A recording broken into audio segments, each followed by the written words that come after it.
Hello everyone, my name is Kutwal Narayan and today we are going to discuss about radioactivity.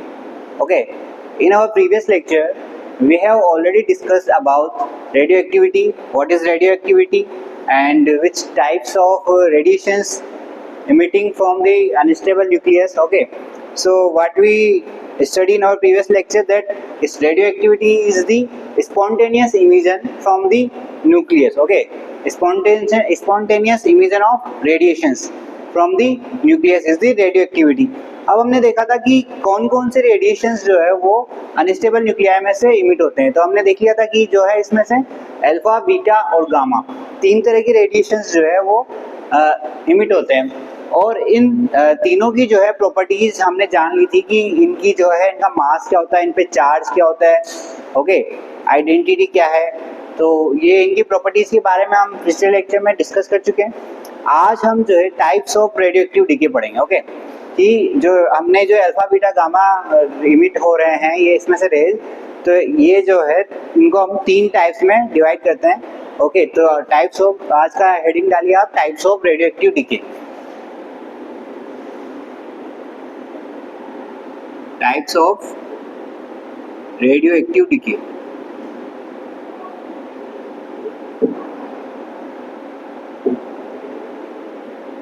ठीक है, types of radioactive DK. तो इसमें first डालिए आप alpha decay.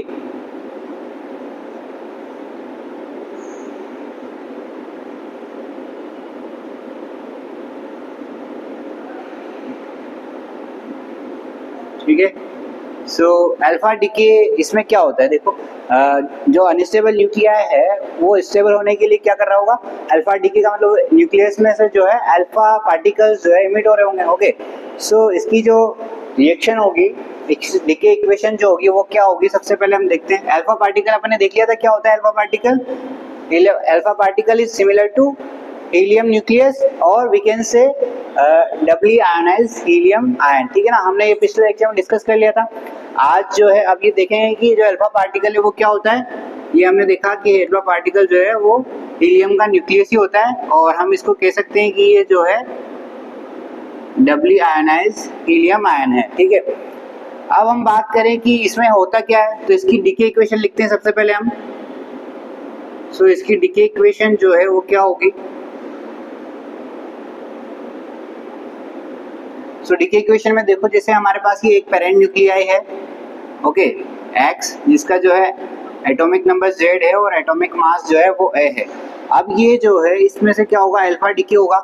तो अब हमारे पास जो है एक डॉटर न्यूक्लियाई मिलेगा हमें वाई. ठीक है ना, और डीके में क्या होगा, एक अल्फा पार्टिकल जो है वो इमिट हो रहा है. तो एक अल्फा पार्टिकल इमिट हो रहा है तो वो हमने लिख लिया, ये यहाँ पर अल्फा पार्टिकल इमिट हो गया. ओके, 2He4, ये हमारा अल्फा पार्टिकल हो गया. अब देखो यहाँ इसमें क्या होता है कि जो न्यूक्लियर रिएक्शन होती है इसमें जो है दोनों तरफ बैलेंस होता है, मास नंबर और एटॉमिक नंबर जो है बैलेंस होता है. तो अब जैसे एक अल्फा पार्टिकल इमिट हो गया तो वाई में क्या बचेगा, देखो यहाँ जेड था, अब जेड में से 2 जो है एटॉमिक नंबर या 2 प्रोटॉन्स तो किसके साथ चले गए, अल्फा पार्टिकल के साथ चले गए. तो यहाँ कितने बचेंगे, Z-2 और यहाँ पे कितना हो जाएगा, A-4. ठीक है ना, तो ये इसकी जो है डीके इक्वेशन बन जाएगी. ये हमारा क्या हो गया, पेरेंट न्यूक्लियाई,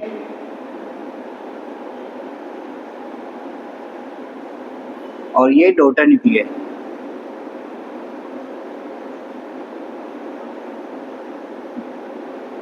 और ये हमारा अल्फा पार्टिकल. ठीक है ना, तो देखो इसमें क्या हो रहा है, हमारे पास जो पेरेंट न्यूक्लियाई है उससे एक डॉटर न्यूक्लियाई बन रहा है जिसमें क्या हो गया, नंबर ऑफ एटॉमिक नंबर जो है वो तो डिक्रीज हो गया और सिमिलरली जो है मास नंबर है वो भी डिक्रीज हो गया क्योंकि एक अल्फा पार्टिकल उसमें से इमिट हो गया. ठीक है ना, तो इसके बारे में आप लिखिए कि इसमें क्या होता है. इन दिस डीके, पॉइंट लगा के लिखते जाना आप इसमें, इन दिस डीके. ठीक है, इसमें फर्स्ट पॉइंट लिखना, in this decay, first point, mass number decreases by 4. यानी कि मास नंबर यानी कि ए जो है वो क्या हो रहा है, डिक्रीज हो रहा है. कितने से, डिक्रीजेज बाय 4. ठीक है ना, तो ए में से कितने कम हो गए, 4. तो मास number decreases by 4. Second point लिखना,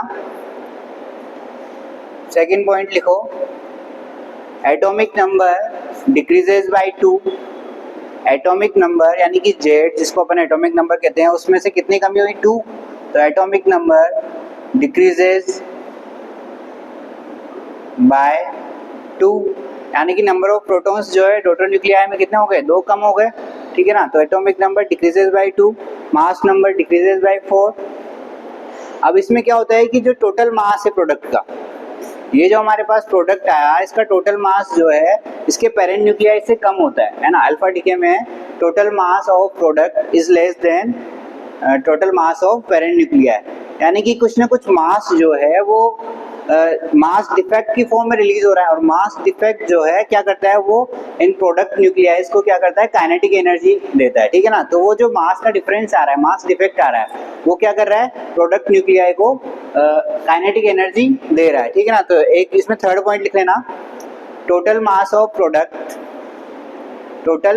प्रोडक्ट इज लेस देन, ठीक है ना, total mass of product is less than total mass of parent nuclei, ठीक है ना। Total mass of product is less than total mass of parent nuclei, ये लिखिए। अब इसका मतलब अब टोटल मास प्रोडक्ट का कम है तो यानी कि कहीं ना कहीं मास डिफेक्ट आ रहा है, ठीक है ना। तो जो मास डिफेक्ट जो है इसमें जो क्या है, मास डिफेक्ट आ रहा है ना, तो मास डिफेक्ट अपीयर्स, एक नेक्स्ट पॉइंट लिखना, mass defect appears as kinetic energy of the mass defect appears as kinetic energy of the product, ठीक है ना। Mass defect appears as the kinetic energy of the products. अब इसमें देखो क्या हो रहा है, इसमें जो है एनर्जी रिलीज हो रही है, तो ये कैसी इक्वेशन है, फिफ्थ पॉइंट में लिख लेना कि दिस इज एक्सोथर्मिक रिएक्शन, ठीक है ना। कैसी है ये, एक्सोथर्मिक रिएक्शन, ठीक है ना। तो this is an exothermic reaction, okay. तो कैसी रिएक्शन है ये, एक्सोथर्मिक, क्योंकि इसमें क्या होता है, एनर्जी रिलीज होती है। एक्सोथर्मिक कौन सी रिएक्शन होती है, जिनमें एनर्जी रिलीज होती है, ठीक है, ओके। तो अब इसमें जो है हमने देखा कि जो ये जो प्रोडक्ट का मास है वो total mass of parent nuclei से कम है, यानी कि इसमें कहीं ना कहीं मास डिफेक्ट आ रहा है। तो उस मास डिफेक्ट को फाइंड आउट करते हैं अपन। तो मास डिफेक्ट को फाइंड करने के पहले अपन मान लेते हैं कि कैपिटल M जो है ये तो मास ऑफ एटम है, ठीक है। कैपिटल M तो क्या है, मास ऑफ एटम है, और स्मॉल m को अपन मान लेते हैं मास ऑफ न्यूक्लियस, ठीक है ना। स्मॉल m जो है मास ऑफ न्यूक्लियस है। अब अपन बात करते हैं मास डिफेक्ट कितना होगा, ठीक है। तो मास डिफेक्ट यानी कि मास में क्या कितना चेंज आया, जो कौन सा सेम मास नहीं हुआ है, मास डिफेक्ट जो है डेल्टा m कितना होगा। तो देखो मास डिफेक्ट कैसे निकालेंगे अपन, मास डिफेक्ट निकालेंगे अपन जो अपने पास पेरेंट न्यूक्लियाई है उसका मास, ठीक है ना। तो मास पेरेंट न्यूक्लियाई का मास mx माइनस इसमें से क्या करेंगे अपन, प्रोडक्ट के मास को माइनस कर देंगे, प्रोडक्ट न्यूक्लियस के मास को माइनस किया अपन ने, तो क्या आ गया, mx minus my plus m alpha. तो ये हमारे पास मास डिफेक्ट आ गया। पर ये अभी जो है हमने क्या, मास ऑफ न्यूक्लियस यानी न्यूक्लियस की मास की फॉर्म में, अगर इसको हम एटम के मास की फॉर्म में लिखना चाहें तो देखो इसको क्या लिख सकते हैं हम, डेल्टा m जो है वो है, यहाँ से देखो इसको क्या लिख सकते हैं, अगर अपन इसको पूरे एटम का माने, ठीक है ना। अब पूरे एटम में से अगर अपन जो उसके नंबर ऑफ इलेक्ट्रॉन्स है उनका मास माइनस कर दे, ठीक है ना। हमारे पास कोई एटम है, ये न्यूक्लियस है और इसमें जो ये इलेक्ट्रॉन्स है, ठीक है ना। अब इस एटम के अगर इन इलेक्ट्रॉन्स के मास को अपन माइनस कर दे पूरे एटम के मास में से, तो क्या बच जाएगा, केवल न्यूक्लियस का मास। तो अपने को ये लाना है, तो क्या करेंगे, पूरे एटम के मास में से क्या कर दें, माइनस कर दे किसको, नंबर ऑफ इलेक्ट्रॉन्स के मास को। अब नंबर ऑफ इलेक्ट्रॉन्स कितने हैं, इसमें देखो जेड प्रोटॉन है तो जेड ही इलेक्ट्रॉन होंगे, तो ठीक है ना, जेड और मास ऑफ इलेक्ट्रॉन ये हमने माइनस कर दिया, तो हमें क्या मिल गया, mx। सिमिलरली माइनस करेंगे अब क्या लेना है अपने को, एम वाई के लिए भी क्या करेंगे सेम, ये इसके एटम का मास, इसमें से माइनस कर देंगे, इसमें कितने इलेक्ट्रॉन्स है Z-2 और मास ऑफ इलेक्ट्रॉन, और एम अल्फा को तो एम अल्फा, एम अल्फा में क्या करें, एम अल्फा को कैसे लिख सकते हैं अपन, एम अल्फा ही रहेगा,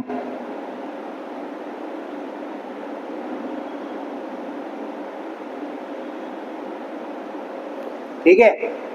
यहाँ तक समझने में आया। देखो क्या किया अपन ने, मास डिफेक्ट निकालने के लिए, मास डिफेक्ट के लिए हमने पेरेंट न्यूक्लियाई का मास लिया, उसमें से माइनस कर दिया किसका, प्रोडक्ट के न्यूक्लियाई का, ठीक है ना, ठीक है। ऐसे अब इसको एम अल्फा को भी ऐसे यहाँ से क्या करें अपन, हीलियम के न्यूक्लियस में से, हीलियम के एटम में से, मास ऑफ हीलियम एटम माइनस कितने हैं, 2 प्रोटॉन्स होते हैं तो 2 इलेक्ट्रॉन्स होते हैं, तो 2 मास ऑफ इलेक्ट्रॉन, ये हमने माइनस कर दिया, तो हमारे पास ओवरऑल जो है ये आ गया। अब इसको आगे सोल्व करो, देखो क्या हुआ यहाँ से, mx minus ZMe minus my, अब यहाँ से जैसे ये माइनस अंदर मल्टीप्लाई होगा तो ये क्या हो जाएगा प्लस, और ZMe, और ये वाला क्या बनेगा, देखो माइनस माइनस प्लस और फिर से माइनस, तो माइनस का 2Me और प्लस, ये प्लस इस माइनस से ये प्लस भी क्या हो जाएगा माइनस, तो minus of m mass of helium atom, और दिस इज प्लस 2Me, ठीक है। तो हमारे पास ये इक्वेशन बनी। अब यहाँ पे इस ZMe से ये वाला ZMe तो कट गया, और इस 2Me से ये वाला 2Me भी कट गया, तो हमारे पास ओवरऑल कितना आया, हमारे पास ओवरऑल जो है मास डिफेक्ट क्या आया, देखो delta M is equal to mx minus my minus mass of helium atom, ये हमारे पास क्या निकल के आ गया, मास डिफेक्ट निकल के आ गया, ठीक है ना। तो मास डिफेक्ट क्या आ गया हमारे पास, ये एटम, मास ऑफ एटम की फॉर्म में आ गया मास डिफेक्ट, और ये वाला किसकी फॉर्म में था, यहाँ पे ये हमारे पास था मास ऑफ न्यूक्लियस की फॉर्म में, ठीक है ना। तो अब जो ये मास डिफेक्ट आया, इस मास डिफेक्ट को जैसे ही हम क्या करते हैं, जो रिलीज एनर्जी है या जिसको हम क्यू वैल्यू भी बोलते हैं, वो क्या हो जाती है मास डिफेक्ट इंटू c², ठीक है। तो अब रिलीज एनर्जी की बात कर लेते हैं अपन, क्यू वैल्यू की, तो इसकी क्यू वैल्यू क्या होगी, सो क्यू वैल्यू, या फिर इसी को अपन कह देते हैं रिलीज एनर्जी,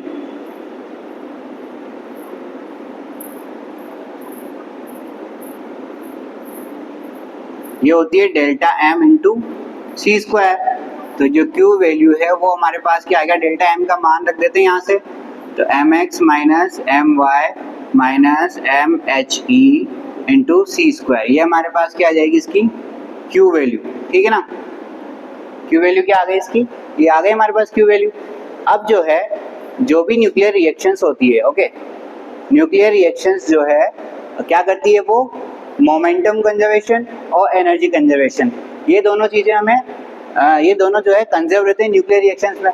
तो मोमेंटम कंजर्वेशन और एनर्जी कंजर्वेशन इनका यूज करके, और अपन जो है इनकी काइनेटिक एनर्जी जो इस क्यू वैल्यू या रिलीज एनर्जी की वजह से जो प्रोडक्ट को काइनेटिक एनर्जी मिली है वो हम फाइंड आउट करेंगे, ठीक है ना। तो आप लिखिए यहाँ पे from momentum conservation, from momentum conservation, so momentum conservation से क्या हुआ, देखो क्या कहेंगे अपन, इनिशियल का जो मोमेंटम है वो बराबर होगा फाइनल के मोमेंटम में। अब इनिशियल में तो हमारे पास जो एटम था, जो न्यूक्लियस था, वो क्या था रेस्ट में, तो इनिशियल का मोमेंटम तो क्या आ जाएगा 0, और फाइनल में क्या कह रहे हैं अपन कि एक तो y पार्टिकल मोशन कर रहा है, काइनेटिक एनर्जी इसको मिली और एक इसको मिली अल्फा को, तो एक तो y और एक p अल्फा, इन दोनों का मोमेंटम आ जाएगा। अब यहाँ से अगर अपन कहें तो P Y is equal to minus of P alpha, ये जो माइनस साइन है ये केवल क्या डायरेक्शन आपको दिखा रहा है। अगर अपन बात करें ओनली मैग्नीट्यूड की, ओके, अगर केवल मैग्नीट्यूड की बात करें अपन, तो देखो मैग्नीट्यूड क्या हो जाएगा,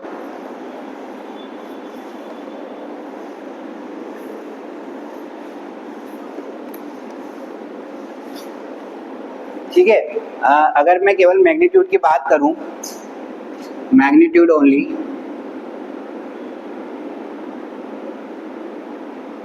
तो मैग्नीट्यूड में जो है p momentum of y that is equal to momentum of alpha, okay.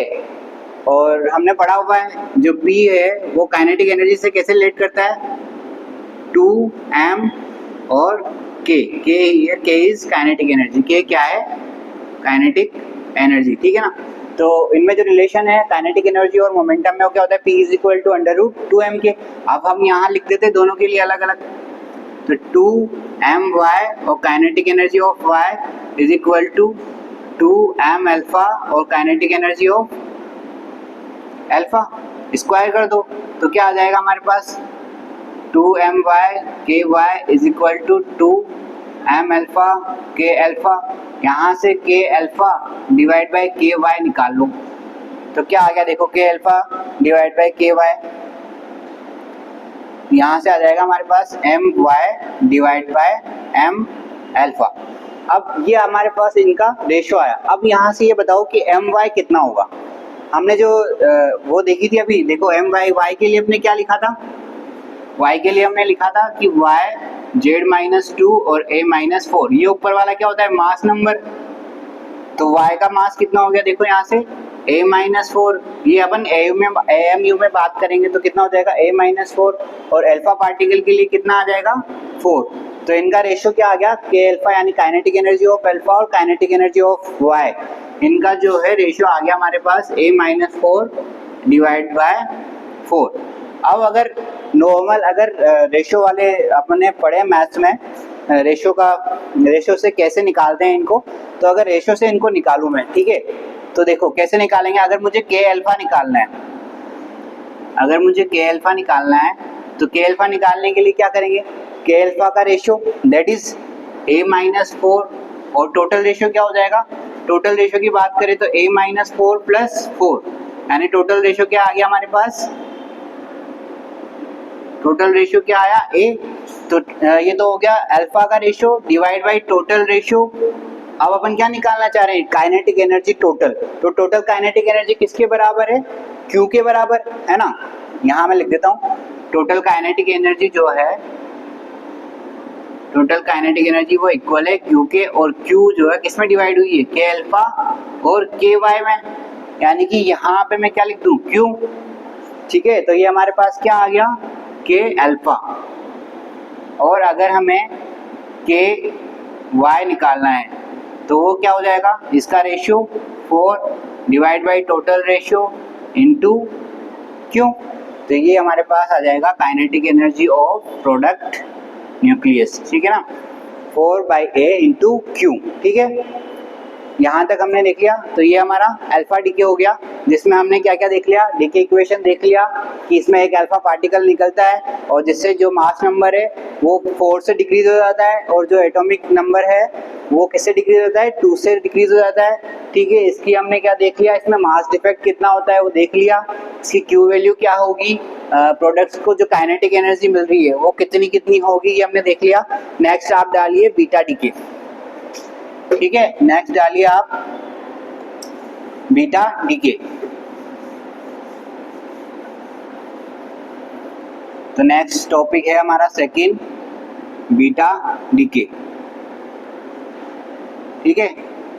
Alpha decay समझने में आ गया सबको। तो नेक्स्ट टॉपिक डालिए आप बीटा डीके। अब इसमें लिखिए there are 2 types of beta decay, ये 2 तरह का होता है, तो ठीक है, there are 2 types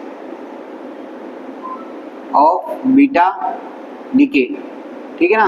beta particle क्या होते हैं, हमने देख लिया था, बीटा पार्टिकल्स जो है फास्ट मूविंग इलेक्ट्रॉन्स ही होते हैं, ठीक है। पिछले लेक्चर में हम देख चुके कि बीटा पार्टिकल्स क्या होते हैं, फास्ट मूविंग इलेक्ट्रॉन्स। अब बीटा डीके जो है 2 तरह का होता है, एक तो बीटा माइनस, ठीक है ना, इसमें आप डालिए एक तो बीटा माइनस डीके, और बी है beta plus DK.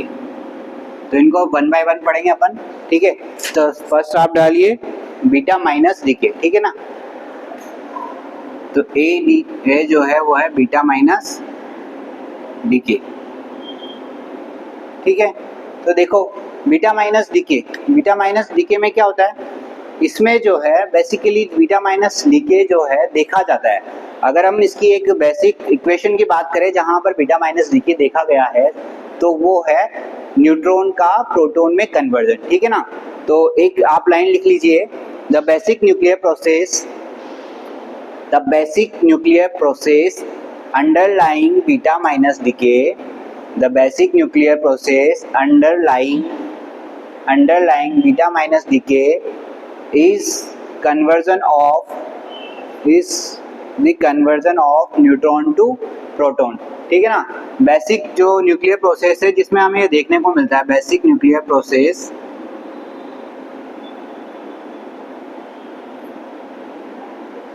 Underlying beta minus decay, वो क्या है, न्यूट्रॉन का प्रोटॉन में कन्वर्जन। तो इसमें क्या होता है, एक न्यूट्रॉन जो है कन्वर्ट होता है किसमें, प्रोटॉन में, और प्रोटॉन में कन्वर्ट होता है तो इसमें एक बीटा माइनस पार्टिकल जो है वो रिलीज होता है, और बीटा माइनस पार्टिकल को अपन इलेक्ट्रॉन भी मान लेते हैं। तो अगर यहाँ पे मैं फिलहाल इसको ऐसे ई माइनस लिख देता हूँ, आगे इसको बीटा के फॉर्म में लिख देंगे अपन, और इसके साथ जो है एक एंटी न्यूट्रिनो ये रिलीज होता है, ठीक है ना। तो न्यूट्रॉन जो है, न्यूट्रॉन का प्रोटॉन में कन्वर्जन, इस प्रोसेस में क्या होता है, एक बीटा माइनस पार्टिकल रिलीज होता है और उसके साथ साथ एक एंटी न्यूट्रिनो रिलीज होता है, ठीक है ना। ये क्या है यहाँ पे, ये है हमारा एंटी न्यूट्रिनो,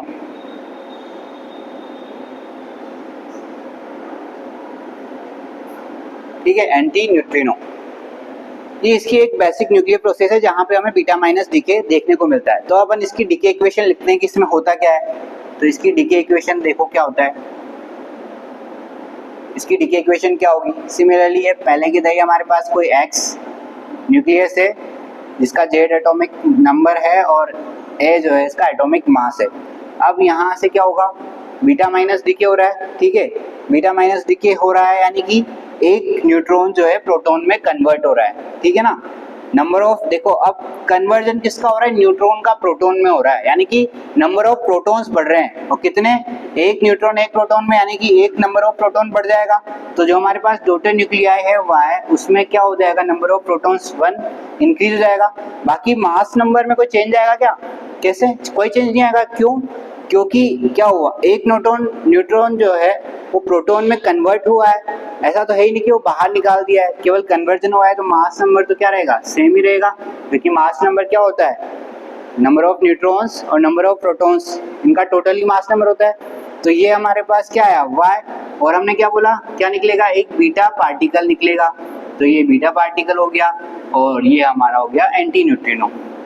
तो ये हमारे पास क्या आ गई, इसकी बीटा माइनस डीके की डीके इक्वेशन, ठीक है ना। तो इसमें क्या हो जाएगा, देखो अब इसमें लिखो इन दिस डीके, जैसे उसमें लिखा था वैसे इसमें इन दिस डीके ये लिख के और फिर नंबर 1 पॉइंट लिखना, इन दिस डीके, मैं भी इधर लिख देता हूँ। चलो इस डीके में क्या क्या हो रहा है ये हमने नोटिस कर लिया, अब उनको नोट डाउन कर लेते हैं। तो in this decay first point डालना, फर्स्ट पॉइंट देखो मास नंबर में कोई चेंज आया क्या, नहीं आया, तो लिख दो mass number remains same, mass number remains same, mass number में कोई चेंज नहीं आया। सेकंड पॉइंट लिखना, अब देखो एटॉमिक नंबर में क्या होगा, एटॉमिक नंबर यानी कि जेड जो है इंक्रीज हुआ 1 से, तो लिखो atomic number increases by 1, atomic number यानी कि जेड जो है इंक्रीजेज बाय 1, है ना। जेड जो है इंक्रीज हो रहा है किससे, एक से, एक इंक्रीज हो गया जेड में, तो atomic number increases by 1। Third point लिखो, अब देखो अपन एक पहले पढ़ा था ना न्यूट्रॉन प्रोटॉन रेशियो, अब अगर यहाँ पे देखो न्यूट्रॉन जो है वो तो क्या हो गया, एक कम हो गया और प्रोटॉन जो है एक बढ़ गया, ठीक है ना। देखो ये न्यूट्रॉन प्रोटॉन रेशियो, अब मैं बात करूँ कि प्रोटॉन तो बढ़ जाए और न्यूट्रॉन घट जाए, तो न्यूट्रॉन प्रोटॉन रेशियो क्या हो जाएगा, डिक्रीज हो जाएगा। तो न्यूट्रॉन प्रोटॉन रेशियो डिक्रीजेज ठीक है ना, ये एक पॉइंट लिख दो, थर्ड पॉइंट की न्यूट्रॉन प्रोटॉन रेशियो जो है वो डिक्रीज हो रहा है, ठीक है ना। Neutron proton, number of protons बढ़ेंगे तो क्या हो जाएगा, डिक्रीज हो जाएगा, तो न्यूट्रॉन प्रोटॉन रेशियो जो है डिक्रीजेज। और यहाँ पे देखो, ये जब भी बीटा पार्टिकल इमिट होगा ना न्यूक्लियस में से, तो ये एंटी न्यूट्रिनो हमेशा इसके साथ इमिट होता है। तो एक पॉइंट और लिख लो कि beta particle always comes out, beta particle always comes out with anti neutrino, ठीक है ना, beta particle always comes out with anti neutrino, ठीक है। यहाँ तक हो गया, यहाँ तक कोई दिक्कत? क्या हुआ इसमें, हमारे पास ये पेरेंट न्यूक्लियाई था, इसमें से क्या हुआ, एक बीटा पार्टिकल इमिट हुआ, तो इसमें number of protons daughter nuclei में एक बढ़ जाएगा, और इस बीटा पार्टिकल के साथ साथ एक एंटी न्यूट्रिनो जो है वो भी निकल के आता है। अब इसमें मास डिफेक्ट के बारे में बात करें अपन, तो इसमें मास डिफेक्ट क्या होगा, देखो मास डिफेक्ट डेल्टा एम क्या हो जाएगा, सेम वही, ये हमारे न्यूक्लियस, ये हमारा पेरेंट न्यूक्लियाई का, न्यूक्लियस के मास mx माइनस करेंगे इसमें से किसको, my को, और my के अलावा और कौन है, देखो मास ऑफ बीटा पार्टिकल, यानी कि बीटा पार्टिकल क्या होता है, इलेक्ट्रॉन, तो यहाँ पे क्या आ जाएगा, प्लस मास ऑफ इलेक्ट्रॉन, ठीक है। ये तो इसका हो गया किसमें, न्यूक्लियस के मास की टर्म में। इसी को ही अगर हम जब जैसे उसमें लिखा था ना एटम के मास के फॉर्म में, सिमिलरली इसको एटम के मास के फॉर्म में लिखेंगे मास डिफेक्ट को, तो ये जो है निकल के आता है mx माइनस my, ठीक है ना, mx माइनस my क्या निकल के आता है, mx माइनस my। जब इसको पूरा सोल्व करेंगे ना, जैसे अपन ने उसमें किया था mx माइनस ZME, तो फाइनली जो अपने पास हमें मिलता है वो मिलता है mx माइनस my। तो ये इसका हो गया मास डिफेक्ट।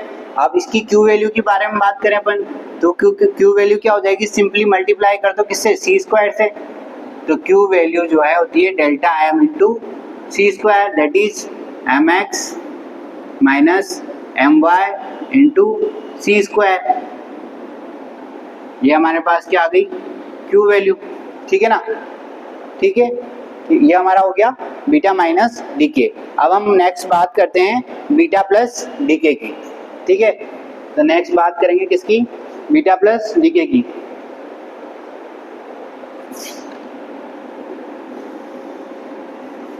तो आप बी हेडिंग डाल लीजिए अब, beta plus DK,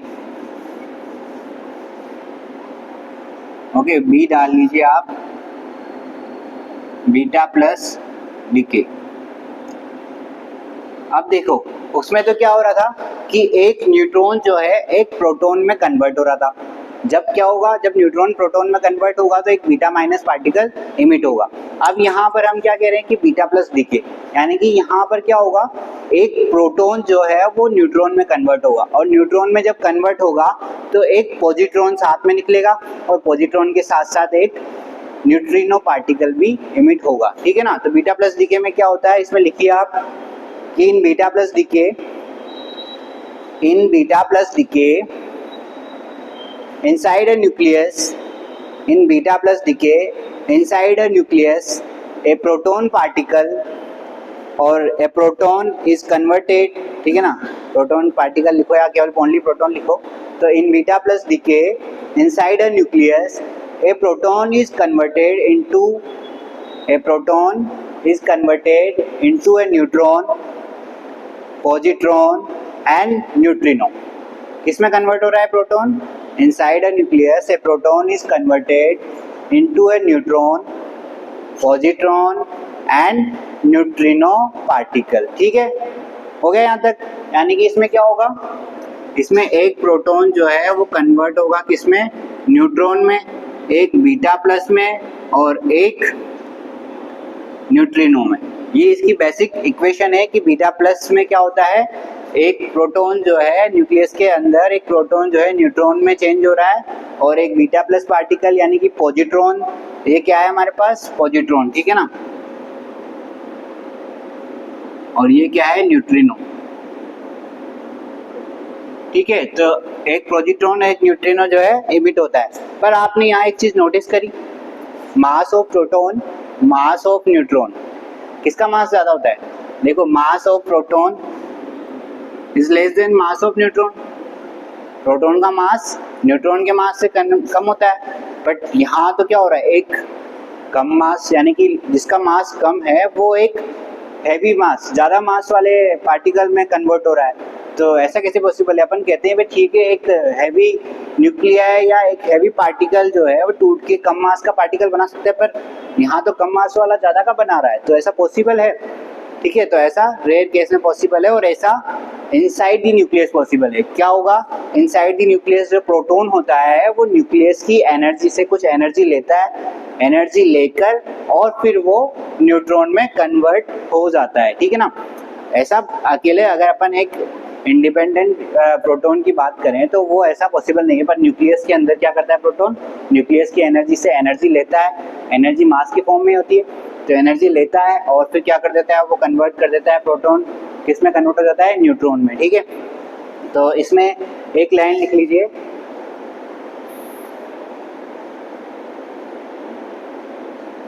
as mass increases,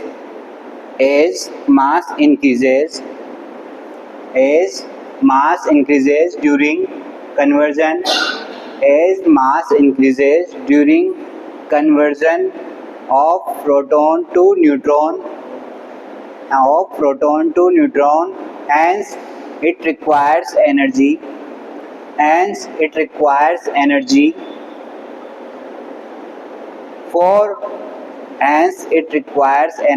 for beta plus decay to take place। ठीक है ना? बीटा प्लस डीके होने के लिए क्या चाहिए अपने को? एनर्जी चाहिए, क्योंकि यहाँ पे क्या हो रहा है, एक कम मास का पार्टिकल ज्यादा मास के पार्टिकल में कन्वर्ट हो रहा है। ठीक है ना? तो ये लाइन लिख लिया आपने। इसकी डीके इक्वेशन क्या होगी? देखो, it's DK equation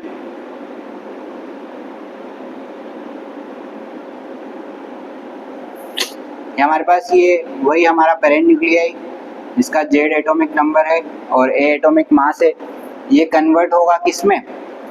daughter nuclei Y में। अब देखो यहाँ पर क्या हो रहा है, यहाँ पे एक प्रोटॉन जो है न्यूट्रॉन में कन्वर्ट हो रहा है, यानी कि number of protons decreases by 1, यानी कि नंबर ऑफ प्रोटॉन्स क्या हो जाएगा? एक कम, और मास नंबर तो सेम ही रहेगा क्योंकि एक दूसरे में कन्वर्ट हो रहे हैं।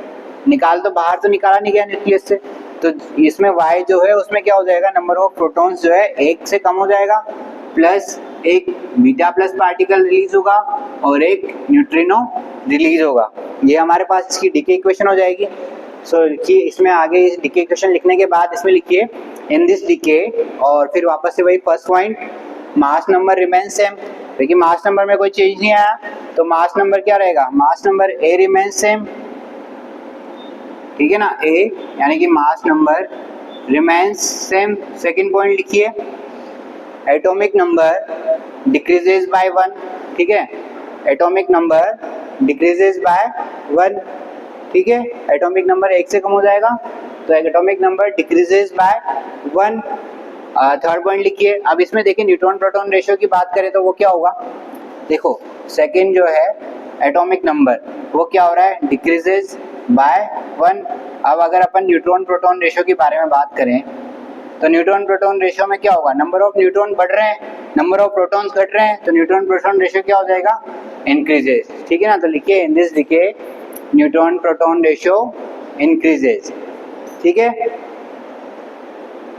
और वो लाइन एक और लिख लीजिए इसमें, beta plus particles always comes out, beta plus particles always comes out with along with neutrino। Beta plus या positron particle always comes out with along with neutrino. ठीक है, हो गया यहाँ तक। अब सिमिलरली इसमें भी अपन किसके बारे में बात करेंगे? मास डिफेक्ट के बारे में बात करेंगे। इसमें मास डिफेक्ट क्या आया, इसकी क्यू वैल्यू के बारे में बात करेंगे। तो चलो इसके मास डिफेक्ट के बारे में बात करते हैं। तो देखो मास डिफेक्ट क्या होगा इसमें, mass defect delta M. Similarly वही ये हमारे mx न्यूक्लियस का मास हो गया है ना, x न्यूक्लियस का मास, फिर इसमें से माइनस my और माइनस प्लस क्या हो जाएगा? Mass of electron. जो पॉजिट्रॉन क्या होता है, किसका मास किसके बराबर होता है? इलेक्ट्रॉन के मास के। तो यहाँ से हमारे पास क्या आ जाएगा? ये तो हो गया इसके न्यूक्लियस की फॉर्म में। अब इसको जब अपन एटम के मास की फॉर्म में कन्वर्ट करेंगे तो मास डिफेक्ट डेल्टा एम जो है वो देखो क्या आएगा, चलो करके देखो, इसको सोल्व करके देखो क्या आता है आपके पास।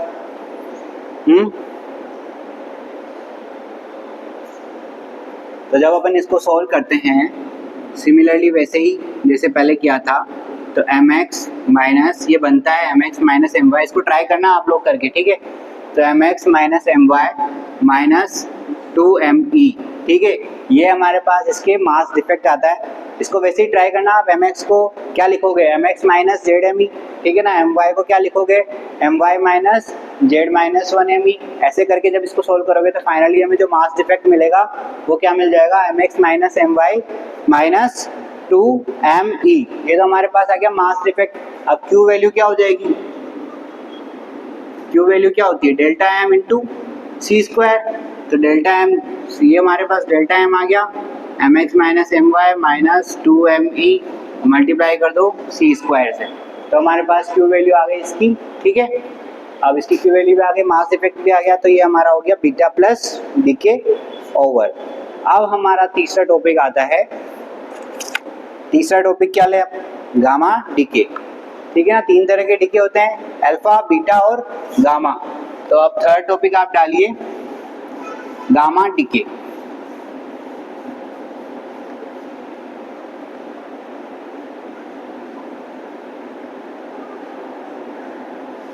ठीक है, गामा डीके।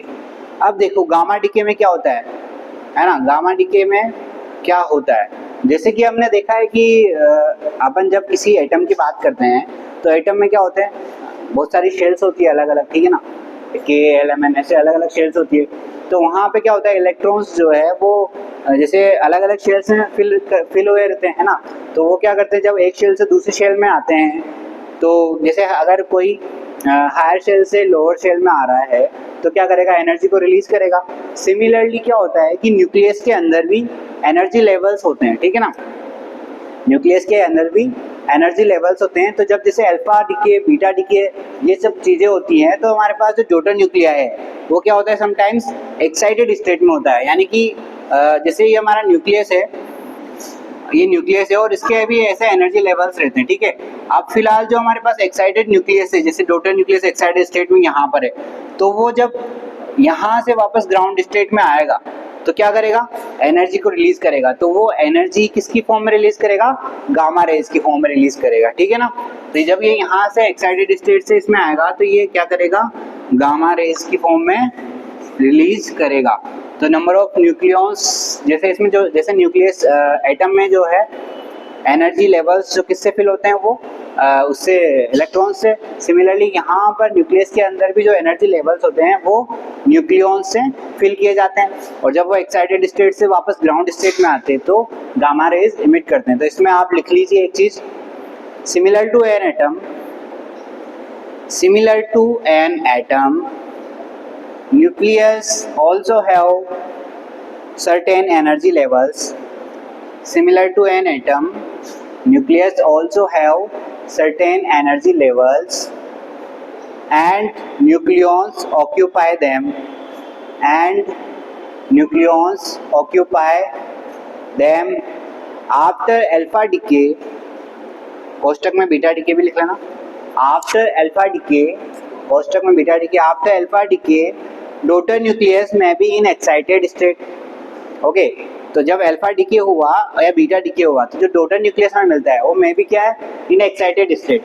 तो आफ्टर अल्फा डीके और बीटा डीके डोटर न्यूक्लियस में भी इन एक्साइटेड स्टेट, ठीक है, यहाँ तक लिख लिया, डोटर न्यूक्लियस में भी in excited state and return to ground state, and return to ground state. तो वो क्या होगा, एक्साइटेड स्टेट से ग्राउंड स्टेट में आएगा, ठीक है। तो इस केस में क्या होगा, जब वो ग्राउंड स्टेट पे आ गया तो कैसे आएगा, by emitting photons, by emitting photons. लिखिए आगे, लिखिए आगे लिखिए, यहाँ से after alpha decay daughter nucleus में be in excited state and return to ground state by emitting photons of high energy, by emitting photons of high energy किस order की होगी, मेगा इलेक्ट्रॉन वोल्ट ऑर्डर की, ठीक है ना। तो लिख लीजिएगा high energy called gamma photons. तो वो जो हाई एनर्जी के फोटॉन्स जो एमिट हो रहे हैं उन्हीं को अपन क्या बोलेंगे, गामा फोटॉन्स या फिर उन्हीं को ही गामा रेज बोलेंगे, ठीक है। तो इसकी इक्वेशन क्या होगी, गामा डीके की इक्वेशन, इसकी इक्वेशन के बारे में बात करें तो इसकी इक्वेशन में क्या होगा, हमारे पास जो ये न्यूक्लियस है ये क्या है, एक्साइटेड स्टेट में है, और ये एक्साइटेड स्टेट से यहाँ पे तो ये एक्साइटेड न्यूक्लियस है ना,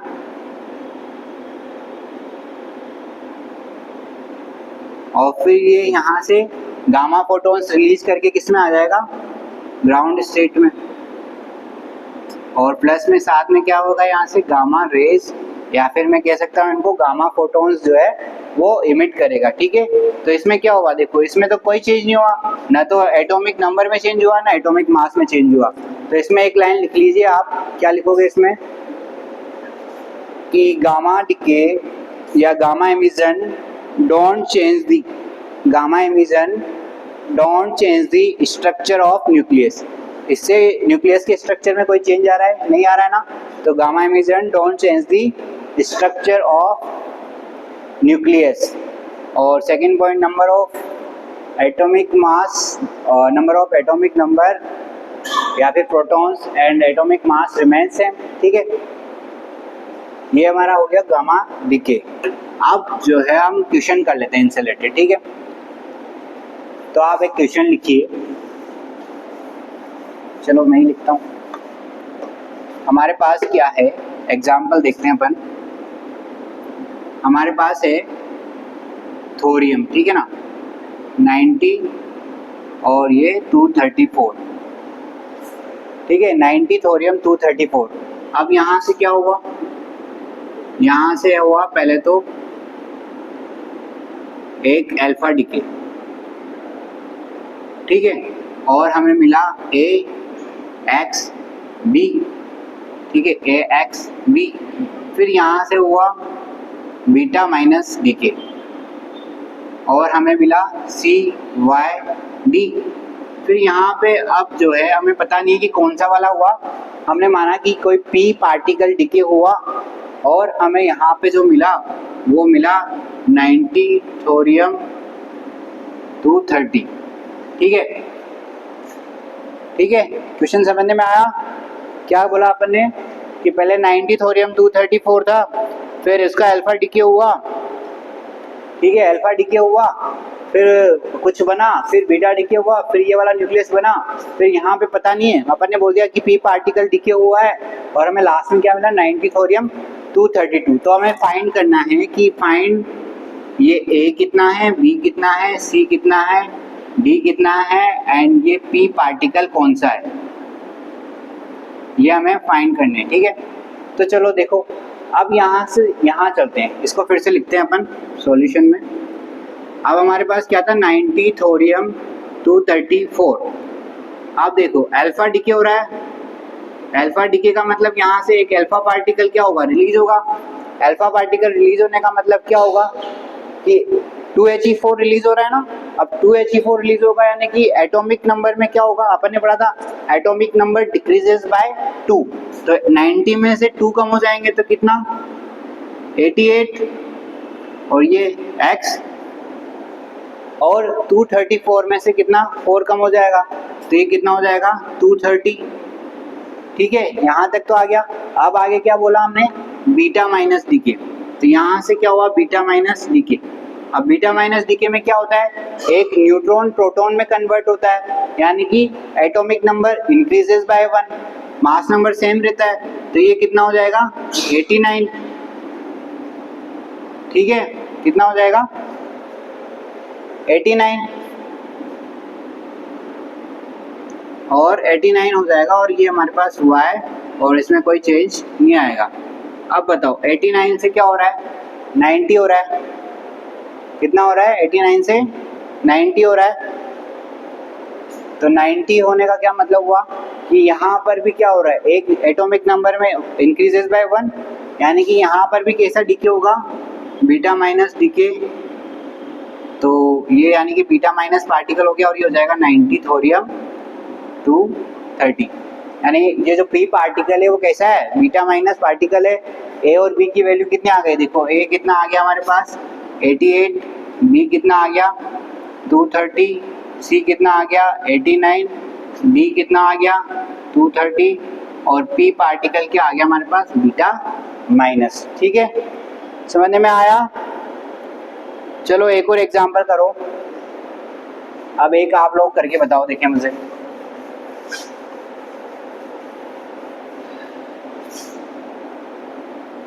नाइन्टी थोरियम 234, ठीक है, 90 थोरियम 234। अब इसमें जो है एन तो अल्फा डीके हो गए और एन डैश जो है बीटा माइनस डीके हो गए। अब ये बना हमारे पास 83 बिस्मिथ, ठीक है, 83 बिस्मिथ और 214 एन अल्फा डीके हुए यहाँ पर और N dash beta decay beta minus decay हुए। तो ये हमारे पास बना 83 बिस्मिथ 214। तो अब ये बताना है कि एन कितना है और एन डैश कितना है। Find N and N dash, ठीक है, एन और एन डैश की वैल्यू फाइंड करनी है। तो चलो फाइंड करो एन और एन डैश की वैल्यू। कैसे करोगे, देखो यहाँ पर इनको कंपेयर करें। थोरियम में एटॉमिक नंबर कितना है 234 और इधर कितना है 214। तो जब अल्फा डीके होता है तो एटॉमिक नंबर एटॉमिक मास में चेंज आता है, पर बीटा डीके में एटॉमिक मास में कोई चेंज नहीं आ रहा। यानी जो भी चेंज आ रहा है वो किसके कारण आ रहा है, अल्फा डीके के कारण। तो नंबर ऑफ, देखो यहाँ से आ जाएगा नंबर ऑफ अल्फा डीके, क्या हो जाएगा, इनका डिफरेंस ले लो 234 माइनस 214 और किससे डिवाइड कर दो। एक अल्फा डीके में कितने मास नंबर डिक्रीज होते हैं 4, तो 4 से डिवाइड कर दो डिफरेंस को। डिफरेंस कितना आया 20 डिवाइड बाय 4। तो देखो क्या हो गया 5 अल्फा डीके हो रहे हैं। यानी कितने अल्फा डीके हो रहे हैं यहाँ पर 5 अल्फा डीके हो रहे हैं। ठीक है ना, ये किसकी वैल्यू आ गई हमारे पास यहाँ पे एन की वैल्यू आ गई। अब ये पता चल गया कि 5 अल्फा डीके हो रहे हैं। तो देखो 5 अल्फा डीके में नंबर ऑफ प्रोटॉन्स कितने कम हुए होंगे 5 इंटू 2, एक बार में कितने 2, तो 5 इंटू 2 यानी 10। तो देखो अल्फा डीके में जो नंबर ऑफ अल्फा डीके में नंबर ऑफ प्रोटॉन्स जो डिक्रीज हुए वो कितने हो गए 5 इंटू 2 यानी 10। तो देखो 90 में से 10 तो इसके कारण कम हो गए, तो कितने बचे 80। बट यहाँ पे कितना आ रहा है 83। और एक बीटा माइनस डीके में क्या होता है, एक प्रोटॉन इंक्रीज होता है। तो यहाँ पे कितने बीटा माइनस डीके हुए होंगे 3, ठीक है ना। तो एन डैश कितना आ जाएगा हमारे पास 3, ठीक है। ओके, सो ये हमारे हो गए डीके अल्फा बीटा गामा। अब हम जो है नेक्स्ट लेक्चर में रेडियो एक्टिव लॉज के बारे में पढ़ेंगे डीके, ठीक है ना। Laws of radioactive decay के बारे में पढ़ेंगे, रदरफोर्ड और सोडी ने जो दिए थे, ठीक है। Okay, thank you.